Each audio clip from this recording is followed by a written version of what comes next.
In this video, we'll be looking at the male sexual health history and examination. So one of the first things we want to know is the history, is the reason for the man requesting an STI screen. For example, has they had unprotected sexual intercourse or sexual contact been diagnosed with an STI. A useful thing to know is the presence and details of symptoms in both the patient and the partner. They both may be asymptomatic, but it is useful to know if they do have any symptoms. I want to know about the most recent sexual contact, and if it's a regular or one-off partner, and the duration of the relationship if they're in one, the gender of the partner, and also the geographical origin of the partner and the location of the sexual contact. We want to know about the type of contact, if it was penetrative or non-penetrative sex, and we want to also know if condoms were used in the interaction. As part of the history, it's also useful to know about other sexual partners in the last 3 months, how many there were, the approximate dates, and again the same questions as last time, such as if they're regular or one-off partner, the gender of the partners, etc. We also want to know a little bit about the patient's past medical history, in particular STIs, but we also want a picture of their overall general health, if they've recently used any antibiotics, if they're allergic to any drugs, especially antibiotics, just so we know. And also we would like to know about their current job, as diagnosis of bloodborne viruses can have an effect on someone's occupation. We'd also like to know the patient's hepatitis A and B vaccination status. As part of a sexual health screen, we do a blood test for HIV and other bloodborne viruses. And before we do this test, it's important to have a discussion with the patient so they know what the implications and what it involves are. So the first thing to do is to do a risk assessment of the patient. Ask him if he thinks he's at risk of bloodborne viruses and why. Useful to know if he's had a previous test in the past or if he's donated in the past, and if so, when this was. It's useful to know if the patient has a past history of injecting drugs, or if there's a health worker, for example, if they've ever had a needle stick injury.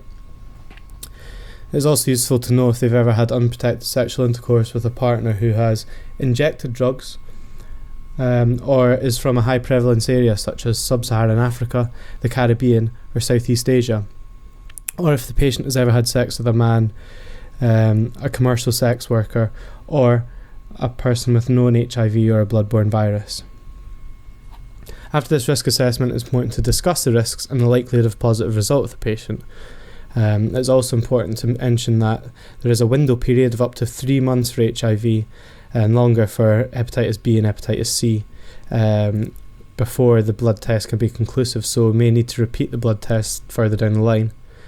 It's also important to discuss how the result will be given, what the patient's wishes are, if they want the result given over the phone, but ideally if the patient is high risk, the result should be given face to face. It's important for the healthcare practitioner to emphasise the positives of bloodborne virus testing. These, for example, can be starting treatment early and decreased risk of transmission to partners, etc. It's also important to discuss the implications for the patient's partners, and also sometimes there's implications for the patient's occupation, such as a healthcare worker performing exposure-prone procedures. They may have to reduce this in the future if they have a positive result. It's important to tell the patient that undertaking an HIV test has no implications for life insurances and mortgages, etc. Patients may be worried about this but then forget to ask in the moment, so it's also always good to reassure them. It's also important to discuss whom the patient could confide in the event of a positive result. It's good to know if they have a good social network, good supportive family or friends that they can talk to in case of a positive result. It's also important to discuss future risk reduction in the event of a negative test, so the patient will need to go through this ordeal again. After this, a good examination is key. The examination should be tailored to the history, such as if the patient has a skin rash and swollen lymph nodes, they could have secondary syphilis or HIV seroconversion, so therefore it would be important to undertake a general examination. It's important to remember to always perform intimate examinations with a chaperone of the same sex as the patient, An examination in the anogenital area with care in a well-lit warm room with the patient on a couch. So the first step in the examination would be to look at the oral cavity and pharynx. Here you can see warts, ulcers of primary syphilis, and oral area leukoplakia of HIV. Pharyngeal gonorrhea is commonly asymptomatic and should be tested for if there is a history of men having sex with men, known contact or with a partner with proven or suspected gonorrhea, presumptive or definitive diagnosis of anogenital gonorrhea. This is when we would test for pharyngeal gonorrhea. Otherwise, you don't have to. Then move down and inspect the pubic area. You may see some molluscum contagiosum. And then examine the genital crural folds for tinea cruris. Then palpate the inguinal lymph nodes for enlargement in syphilis or tenderness such as in primary genital herpes. Inspect the scrotum for scabetic papules and palpate the testes and epididymis for swelling and tenderness. This suggests epididymitis, which can complicate urethral chlamydia and gonococcal infections. Examine the shaft of the penis for warts, mollicosum and scabetic papules. Retract the prepuce and look for ballantitis, warts or ulceration. Examine the urethral meatus for urethral discharge and meatal warts. If the patient is complaining of symptoms of urethritis, such as dysuria and discharge, take material for sampling by using an inoculating loop and insert it 2 centimeters into the urethra and scrape and withdraw.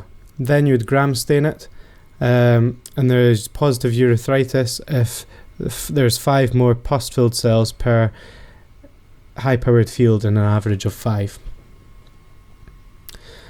Then we take a single sample of first voided urine for the detection of chlamydia, tracheomatis and gonorrhea DNA by NAATS. Then we would take a blood sample for syphilis. Here it can be found using enzyme amplification techniques, and we can also screen for HIV in this combined blood sample. In men who have sex with men, there are further investigations that we should do. We should obtain rectal mucosa for a dual PCR test for chlamydia and gonorrhea. They do this by inserting a Q-tip into the anal canal. Rectal chlamydia or gonorrhea may be asymptomatic or have anal discharge, bleeding, pain and tenesmus. Together these group of 4 symptoms are called proctitis. If there are signs of proctitis, use an inoculating loop, which will allow you to test for HSV or herpes simplex virus. If there are anorectal symptoms, consider proctoscopy to examine for signs of proctitis. In proctoscopy, these signs would be friability of the mucosa, if there's pus in the lumen, or if there are warts or ulceration in the anal canal. Previously I mentioned the blood sample for HIV and syphilis. Depending on risk factors, that single blood test can also be used to test for other bloodborne viruses. For example, it can be used serological tests for HBV, only if the patient is a man who has sex with men, has a history of injecting drug use, either themselves or their partner, if they've had unprotected sex with a known hepatitis B positive partner, or if they've had sex with a partner from high prevalence areas such as Africa, Southeast Asia. They can also have serological tests done for previous exposure or immunity to hepatitis A virus if the patient is a man who has sex with men or is an ongoing intravenous drug user. If the patient lacks immunity, it's important to consider vaccination. There can also be serological tests for hepatitis C virus if the patient is an intravenous drug user or the partner is, if they've had sex with a previous hepatitis C positive partner, or they've had sex with a partner from high prevalence areas such as Africa, Egypt, Pakistan and Poland.